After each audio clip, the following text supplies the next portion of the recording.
माकडाची गोष्ट. एकेकाळी एका घनदाट जंगलात एका उंच झाडावर माकडाचा समूह राहत होता. त्यांच्याकडे आवश्यक असलेले सर्व काही होते. भरपूर फळे, पिण्यासाठी पाणी आणि राहण्यासाठी सुरक्षित आणि आरामदायक जागा. ते आनंदी आणि समाधानी लोक होते. कोणतीही चिंता किंवा भीती न बाळगता त्यांचे जीवन जगत होते.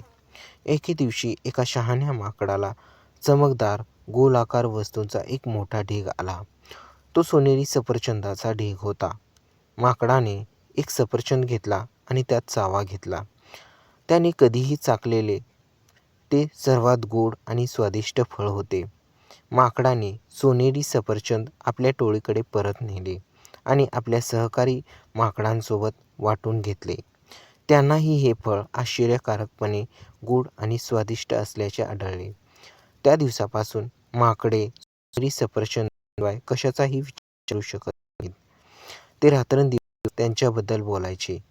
कधी चाकायला मिळेल याची स्वप्ने पाहत. पण सोनेरी सफरचंदाचा ढीग जंगलात राहणाऱ्या एका भयंकर सिंहाने जपला होता. सिंहाचा हल्ला होईल या भीतीने त्याजवळ येण्याचे धाडस कोणी केले नाही. एके दिवशी शहाण्या माकडाने सोनेरी सफरचंद मिळवण्याची योजना आखली. त्याने माकडाचा एक गट गोळा केला आणि त्यांना आपली योजना सांगितली. सोनेरी सफरचंदावर हात मिळवण्यासाठी माकडे उत्साहित आणि उत्सुक होती. हुशार माकडाने त्या गटाला सोनेरी सफरचंदाच्या ढिगाऱ्याकडे नेले आणि निश्चितच सिंह तेथे होता. ढिगाऱ्याचे रक्षण करत होता. माकडे घाबरली, पण शहाण्या माकडाची योजना होती. त्याने माकडांना शांत राहण्यास सांगितले आणि कोणताही आवाज करू नका. शहाणा माकड सिंहाच्या पाठीवर चढला आणि त्याच्या कानात कुजबुजला. सिंहाला आश्चर्य वाटले, पण माकडाचे म्हणणे ऐकून घेतले. शहाण्या माकडाने सिंहाला पटवून दिले की माकडांना त्याची पूजा करायची आहे आणि ते त्याला भेट म्हणून फळे द्यायला आले आहेत. हे ऐकून सिंह खूश झाला आणि माकडांना पाहिजे तितकी सोनेरी सफरचंद घेऊ दिले. माकडांना आनंद झाला आणि ते स्वादिष्ट फळांनी पोट भरू लागले. पण लवकरच माकडांना लोभ आला. सोनेरी सफरचंदांनी तोंड भरून गरजेपेक्षा जास्त खायला लागले. सिंहाच्या हे लक्षात आले आणि तो संतप्त झाला. माकडांनी आपली फसवणूक केल्याचे त्याच्या लक्षात आले आणि तो रागाने गर्जना करू लागला.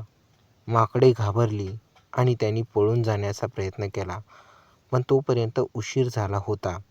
सिंहाने त्यांच्यावर थैमान घातले आणि त्यांना एक करून पकडले. माकडांनी सावध पकडले, पण ते त्याची याचना करण्याशिवाय काहीही करू शकले नाहीत. शहाणा माकड पळून जाण्यात यशस्वी झाला आणि काय घडले ते सांगण्यासाठी तो परत त्याच्या टोळीकडे गेला. माकडे उद्ध्वस्त झाली आणि त्यांना समजले की त्यांच्या लोभामुळे त्यांचा पतन झाला. त्यांनी त्यांच्याकडे असलेले सर्व काही गमावले होते, त्यांचे घर, त्यांचे अन्न आणि त्यांचे स्वातंत्र्य. त्या दिवसापासून माकडांनी त्यांचा धडा घेतला. आपल्याजवळ जे आहे त्यात समाधान मानणे आणि लोभी न राहणे महत्त्वाचे आहे हे त्यांच्या लक्षात आले. प्रामाणिक राहण्याचे आणि त्यांना हवे ते मिळवण्यासाठी युक्त्या न वापरण्याचे महत्त्वही त्यांना कळले. शहाणा माकड त्यांचा नेता झाला आणि त्याने त्यांना साधे आणि प्रामाणिक जीवन जगण्याचे महत्त्व शिकवले. माकडांनी त्यांच्याकडे असलेल्या गोष्टींसह जगणे शिकले आणि ते पुन्हा एकदा आनंदी आणि समाधानी झाले. बोध: कथेचा नैतिक असा आहे की लोभ आणि अप्रामाणिकपणा एखाद्याच्या पतनास कारणीभूत ठरू शकतो. आपल्याकडे जे आहे त्यात समाधान मानणे आणि आधीचा लोभ न बाळगणे महत्त्वाचे आहे. प्रामाणिकपणा आणि साधेपणा हे गुण आहेत ज्यांना इतर सर्वांपेक्षा महत्त्व दिले पाहिजे.